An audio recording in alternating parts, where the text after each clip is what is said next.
नमः पार्वती पतये हर हर महादेव हर महादेव महादेव महादेव।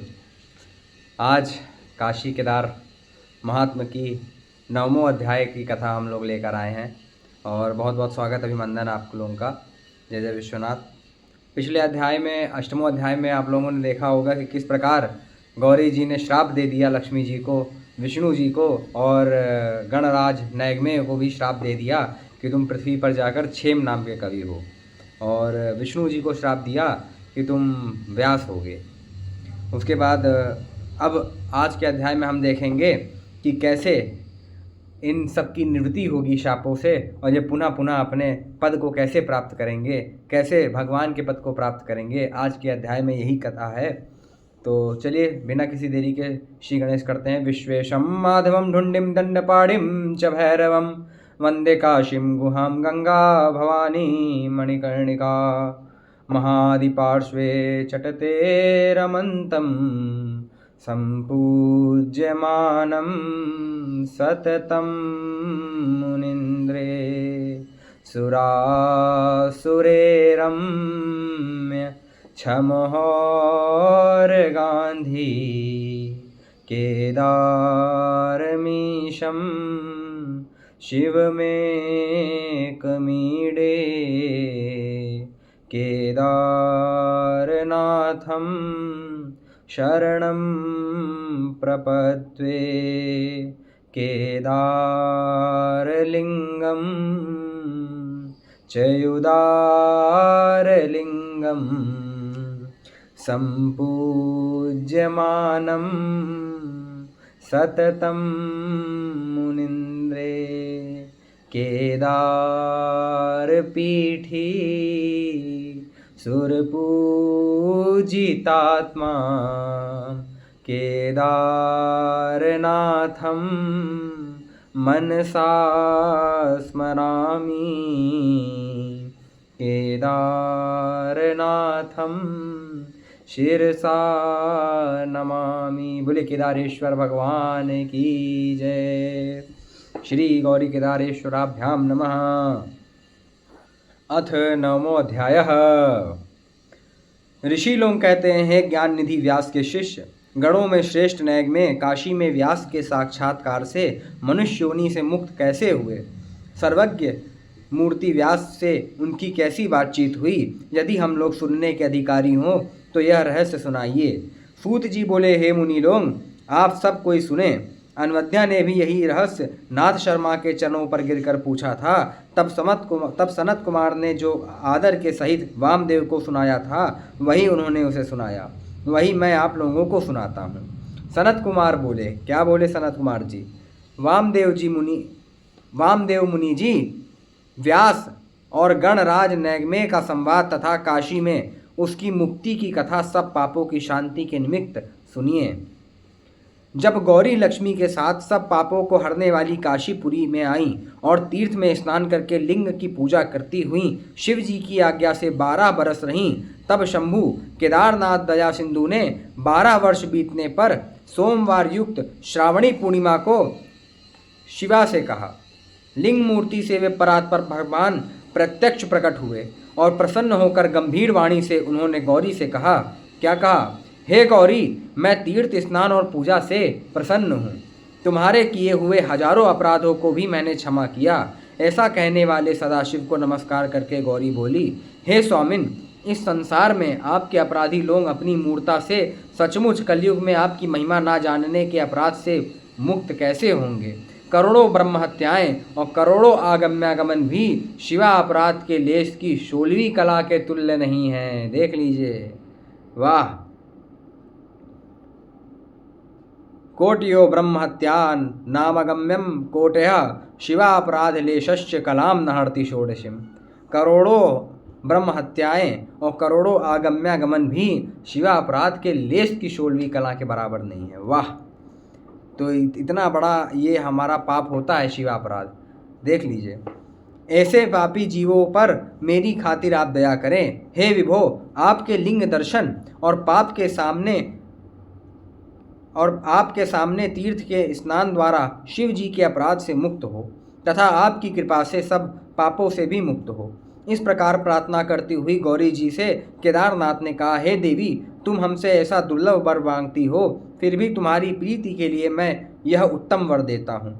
मेरे पाप से विनर्मुक्त मेरी ही कृपा से होती है, विनर्मुक्ति मेरी ही कृपा से होती है। तीनों लोकों में जिन जीवों पर मेरी कृपा होगी, उन्हीं लोगों को मेरे लिंग और मेरे तीर्थ में श्रद्धा होगी। काशी में मणिकर्णिका आदि जितने असंख्य तीर्थ हैं, ये सब पापों के समूह का नाश करने वाले हैं। उसी भांति विश्वेश्वरादिक लिंग भी अनेक हैं और समूह सब पापों का नाश करने वाले हैं, परंतु इनसे मेरे अपराधियों का उद्धार नहीं होता। प्राचीन तीर्थ और केदार लिंग ही मेरे अपराधियों को मुक्ति देने वाला है, एकमात्र आश्रय है, चाहे उन्होंने काशी में पाप किया हो या बाहर किया हो। हे वारानने, इन दोनों को छोड़कर दूसरा तीर्थ और दूसरा लिंग ऐसा नहीं है। लोकोपकार के लिए यह तीर्थ पृथ्वी से तुम्हारे नाम से हो। हे प्रिय, यह गुप्त तीर्थ गौरी तीर्थ नाम से प्रसिद्ध हो। सावन के महीने में यह सब पापों को नाश करने वाला हो, उसमें भी सोमवार के अखिल पापों का नाश करे और पूर्णिमा को महापापों का ध्वंसकारी हो। देहधारियों के लिए सोमवार को मेरी पूजा दुर्लभ है, उसमें भी सावन का महीना, और यदि पूर्णिमा पड़ जावे तो कहना ही क्या। इस प्रकार गौरी जी को वर देकर केदारनाथ सबके देखते देखते उसी लिंग में अंतर्ध्यान हो गए। तब देवी शंकर के अपराध से मुक्त होकर शंभू के पास गईं। काशी की भूमि में इस तीर्थ और लिंग की ऐसी महिमा है। वामदेव से ऐसा कहकर सनत कुमार ने फिर कहा कि हे मुनि वामदेव जी, नैगमेय की सद्गति सुनिए। गौरी के शाप से नैगमेय पृथ्वी तल पर मनुष्य हुए। उनका नाम क्षेमक कवि हुआ।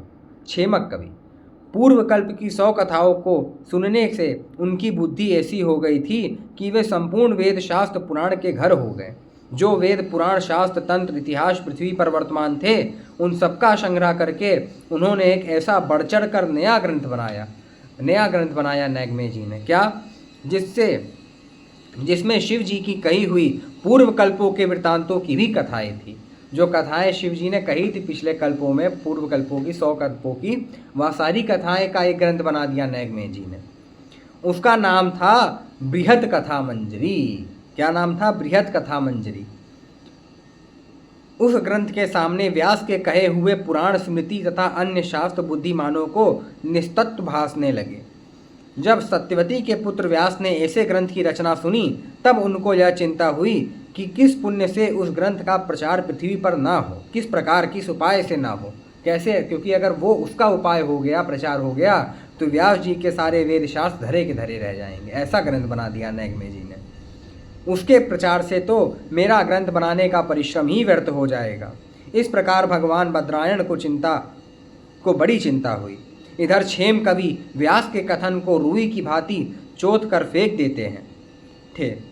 पूर्व पर विरोध, पुनरुक्ति, अर्थवाद की अधिकता, कवि संप्रदाय का विरोध, अद्वैत द्वैत भेद से विद्वानों के चित्त में भी भ्रम डालना इत्यादि अनेक दोषों को दिखलाकर व्यास के शास्त्रों का खंडन करते थे। उन्होंने अपने ग्रंथ के प्रचार के साथ साथ व्यास के खंडन का आरंभ किया। व्यास का सामना करके जीतने के बाद अपने ग्रंथ का प्रचार करूंगा, ऐसा विचार करके क्षेम कवि काशी आए और भक्ति के साथ केदार जी के उत्तर भाग में अपने नाम का लिंग की स्थापना करके व्यास मूर्ति की जय के लिए नित्य लिंग की पूजा करने लगे। प्रतिदिन गौरी कुंड में स्नान करके केदारनाथ को नमस्कार करते थे और अपने स्थापित क्षेमेश्वर लिंग की नित्य आराधना करते थे। क्षेमेश्वर लिंग है, क्षेमेश्वर घाट भी वहीं पे है, इन्हीं के ऊपर क्षेमेश्वर घाट का नाम पड़ा है। इस भांति उन्हें निरंतर 12 वर्ष बीत गए। तब प्रसन्न होकर क्षेमेश्वर महादेव उस लिंग से प्रकट हुए और उस क्षेम कवि नाम वाले अपने श्रेष्ठ गण से कोटि सूर्य के समान प्रभाव वाले शंकर जी गंभीर वाणी से बोले, हे वत्स क्षेम कवि, तू बुद्धिमान है। शास्त्र के द्वारा तुम्हारा किया हुआ शिवा अपराध और गौरी का अपराध छूट गया। गौरी तीर्थ में स्नान और केदार दर्शन के प्रताप से तुम आज के 9वें दिन परम धाम जाओगे। आज से 9वें दिन सावनी पूर्णिमा का सोमवार पड़ेगा। उस दिन तुम स्नान के लिए मणिकर्णिका जाओगे। वहाँ पर तुम सफ़ेद पत्थर की व्यास की मूर्ति देखकर उसकी निंदा करोगे। तब बद्रायण शिला मूर्ति से प्रकट होकर प्रत्यक्ष तुम्हारी परीक्षा लेंगे। परीक्षा के बाद व्यास तुम्हारे साथ केदार जी जाएंगे और रात की महापूजा के अंत में तुम्हारी मुक्ति होगी। ऐसा कहकर हे मुनि, शंभु उसी लिंग में अंतर्ध्यान हो गए उस दिन से आज तक नमस्कार करने वालों को अभिष्ट देने वाले क्षेमेश्वर केदार जी के उत्तर भाग में विराजमान हैं। उन क्षेमेश्वर की कवि गण पूजा करते हैं। तब क्षेम कवि संतुष्ट होकर 9वें दिन की प्रतीक्षा करने लगे और उस दिन स्नान करके विश्वेश्वर का पूजन किया। तत्पश्चात स्नान के लिए मणिकर्णिका गए। वहाँ से बाहर निकलकर उन्होंने व्यास मूर्ति देखी और बोला, यह बड़ी तोद वाला कौन है? इसका पेट चकार से उठा हुआ है। इस प्रकार अपमान करते हुए उस मूर्ति के पेट में उंगली गड़ाई। तब तो उस मूर्ति से प्रकट होकर व्यास जी ने हाथ पकड़ लिया और कहा कि चकार कुक्षी कहकर तुमने मुझ में उंगली गड़ाई। अब मैं जो कहता हूँ उसे तुम अनुष्टुप छंद में कहो और चकार ना पढ़ने पावे। अनुष्टुप छंद में कहो। क्या कहो? राजा का कहीं पर फाटक था। वह बहुत दिन का होने से महाजीर्ण हो गया था। वहाँ पर एक दीवार थी। जिस समय वह दीवार गिरी वहाँ पर एक कुत्ता था, सो उसी समय मर गया। तब उसी समय राजा का लड़का पैदा हुआ और उस पैदा हुए लड़के का उसी क्षण में लड़का पैदा हुआ।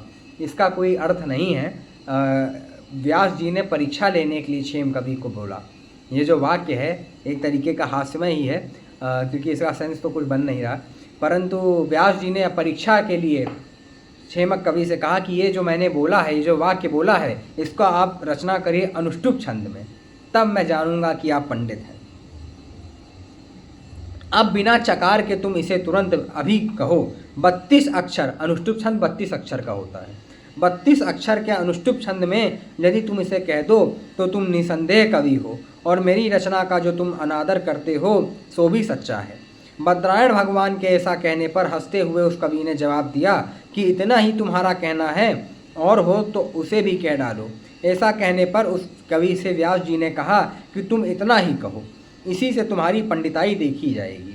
तब क्षेम कवि ने यह सब बात अनुष्टुप छंद में कह दी और बोले कि हे व्यास महायोगी, मेरी रचना सुनो। क्या रचना करी? राजद्वारी गलद्वारी पतद्भिक्तो मृते शुनि राजपुत्रस्य पुत्रो भुन्नाम्ना कुष्मांडकाः। उसका इसमें थोड़ा वो हो गया, छूट गया, क्षमा करिएगा, कि उसी क्षण में उस लड़का का लड़का पैदा हुआ। उस उत्पन्न लड़के का नाम रखा गया कुष्मांडक।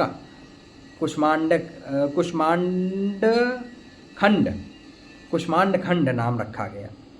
तो इसको उन्होंने कहा राजद्वारी कालद्वारी पतित भिक्तो मृते शुनि राजपुत्र से पुत्रो भूनामना कुष्मांड खंड कहा।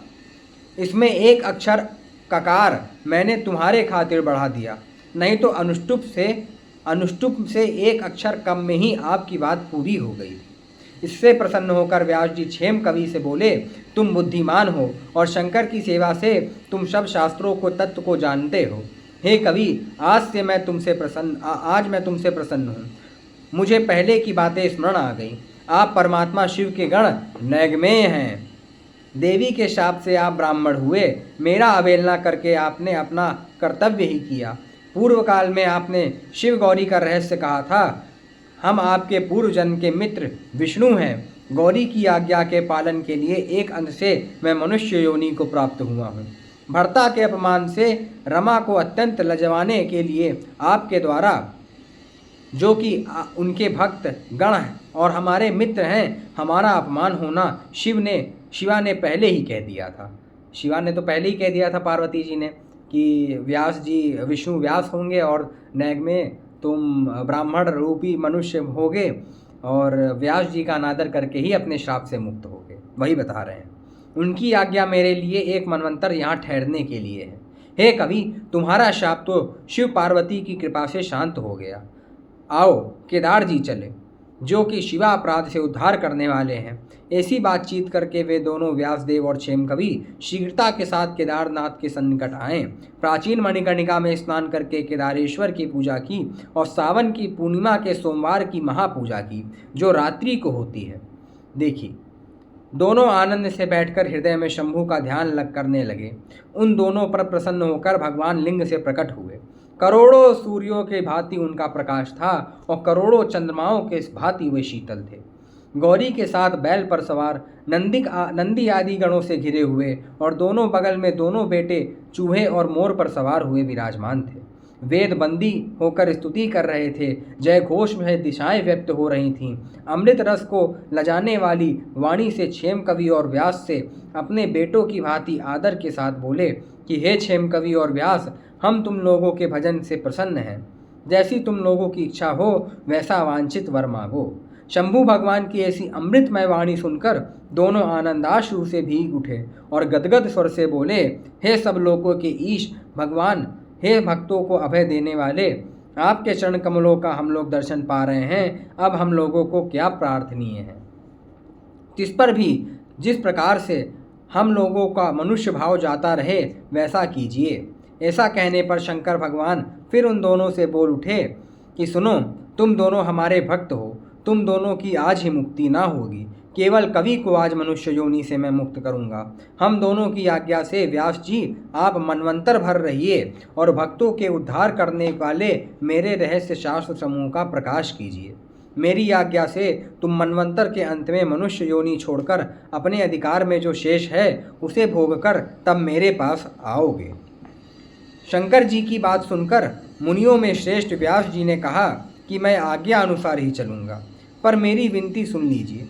हे स्वामी, इस क्षेम कवि ने मेरी रचनाओं का निरादर करके पूर्व के 100 कल्पों का रहस्यों की स्वयं रचना की है। उस रहस्य के श्रावण करने से सब तुम्हारे सानिध्य को प्राप्त होंगे। अब ब्रह्मा को क्या काम रह जाएगा और पालन में मेरा ही क्या कार्य शेष है। मनवंतर के अंत तक हम लोगों की यह क्या आवश्यकता है। कर्म भेद से ही यह विचित्र लोक आपसे भरा पूरा है। आपके रहस्य सुनने से मूल के सहित कर्म का नाश हो जाता है।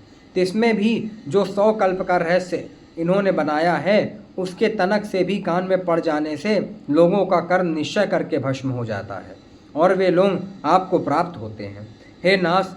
हे नाथ, हम लोग भी चलेंगे 1 मनवंतर तक। हे करुणानिधि, मैं यहाँ क्या करूँगा। मनुष्य देह दुखों से भरा हुआ है, उतने दिन के लिए क्यों आज्ञा होती है। यह जगत तो हे प्रभु क्षण भर में कर्माभाव से शेष हो जाएगा। जब वह क्षण आ जाए तब हम दोनों को अपने धाम की आज्ञा दीजिए। विष्णु के अंश व्यास की ऐसी स्पष्ट बात सुनकर शंकर जी ने पूछा, हे व्यास, इसने मेरा ऐसा रहस्य क्या बनाया। तब व्यास ने शंभु को नमस्कार करके उत्तर दिया कि हे प्रभु, आप इन कवि की रचना ही इन्हीं से सुनिए।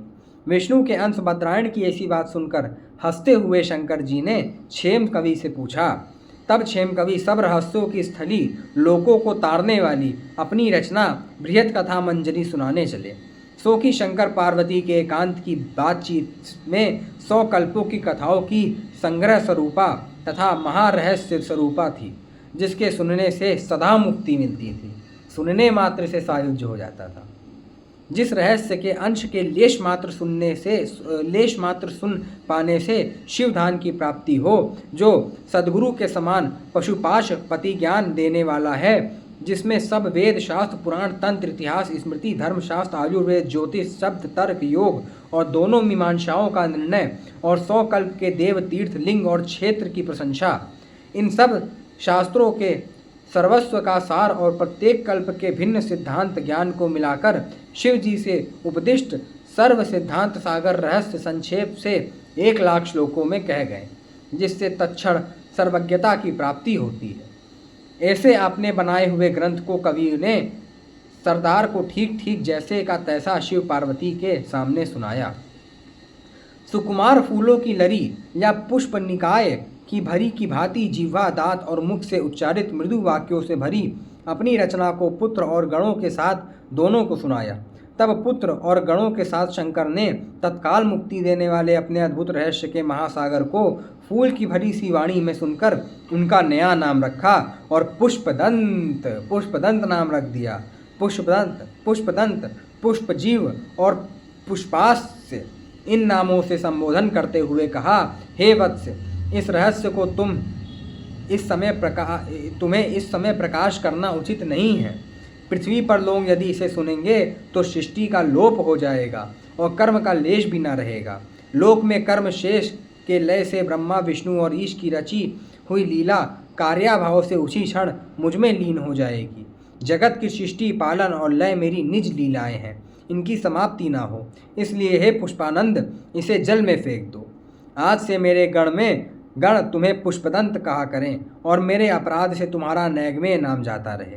ऐसा कहकर उस बेजोड़ ग्रंथ को जल में फेंकवा दिया। जल में चला गया बृहद कथा मंजरी, और वह ग्रंथ शिव जी की आज्ञा से जल में लीन हो गया। तब शंकर जी ने व्यास जी से कहा, अब जो तुमने वेद शास्त्र पुराण का सार कहा है उसका मेरी आज्ञा से लोक में प्रचार करो। तुम्हारा किया हुआ शास्त्रों का सब अर्थ प्रमाण हो, धर्म अर्थ और काम मोक्ष देने वाला हो। मनवंतर के अंत में तुम्हारे अंश से दूसरे व्यास होंगे। देवेश के ऐसा कहते विमान आकाश से उतरा। शिव जी की आज्ञा से नैगमे उस क्षण मनुष्य भाव को छोड़कर दिव्य रूप, दिव्य माला, दिव्य गंध और दिव्य भूषणों से भूषित हो गए और 3 नेत्र भूषित रुद्राक्ष और त्रिशूल आदि से शोभित हुए। शिव जी के सामने काशी भूमि में मनुष्य देह छोड़कर और श्रीमान केदारनाथ की कृपा से कैलाश से आए हुए रथ पर चढ़ने की आज्ञा शंकर पार्वती ने आदर के साथ उन्हें दी। तब वह पुष्पदंत नामक गणों का सरदार प्रसन्न होकर रुद्र सारूप्य मुक्ति पाकर आनंदाश्रु से भीगा हुआ सोचने लगा कि इस काशी भूमि में केदारनाथ की महिमा धन्य है, शिवा अपराध का नाश करने वाली मणिकर्णिका धन्य है और सावन में पुनः सोमवार की निशा पूजा धन्य है। महापूजा का दर्शन धन्य है जो सदा मुक्ति देता है। आश्चर्य है कि स्वयं तारक मंत्र के उपदेष्टा यहाँ प्रत्यक्ष हैं। ऐसा सोचकर हृदय कमल में शिव का ध्यान करते हुए मग्न होकर परमेश्वर की महिमा द्वारा स्तुति करने लगे। मनुष्यों को वांछित देने वाली स्तव से स्तुति करके पुत्र और गणों के सहित शंकर पार्वती के चरण कमलों के हृदय की पेटी में रख करके साष्टांग प्रणाम किया। तब अपने गण पर प्रसन्न होकर पार्वती शंकर अमृत की धारा की भांति सरसवाणी से बोले। क्या बोले? हे पुष्पदंत, हम दोनों तुम्हारी स्तुति के प्रति वर देंगे। तुम्हारे किए हुए स्तव से संसार में जो मनुष्य नित्य प्रति स्तुति करेंगे उनको अभिष्ट भोग और ज्ञान हम लोग निश्चय करके देंगे। यथाभिलाषी भोग करके वह अंत में हमारे पद को प्राप्त होंगे। तुम्हारा कल्याण हो। हे गणों के सरदार, तुम विमान पर चढ़कर पहले की भांति मेरे पद को प्राप्त करके आनंद करो। अब फिर तुम कभी नहीं लौटोगे।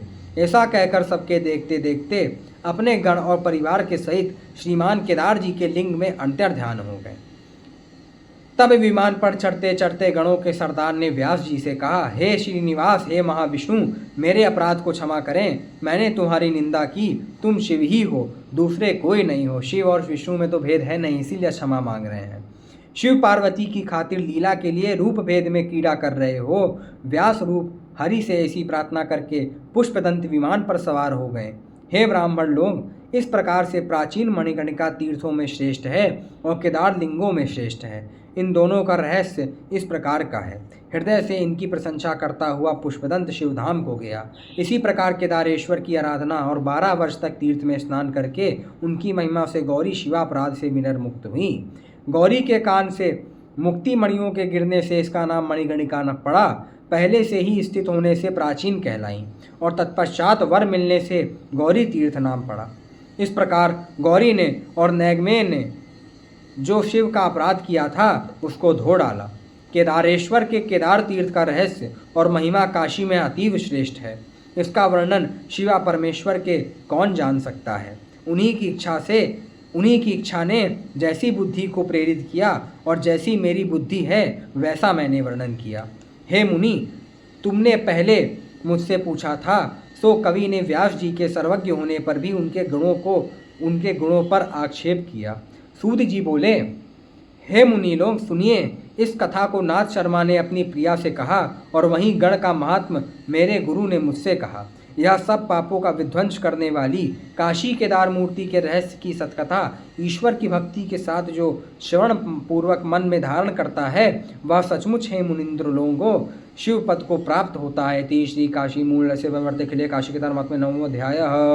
हर हर महादेव शंभु काशी विश्वनाथ गंगे नमः पार्वती पतये हर हर महादेव।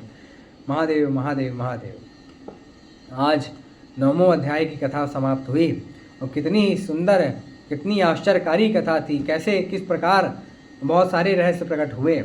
प्राचीन मणिकर्णिका का रहस्य, नैगमे पुष्पदंत का रहस्य और व्यास जी हमारे जो विष्णु श्राप के कारण हुए उनका भी रहस्य प्रकट हुआ।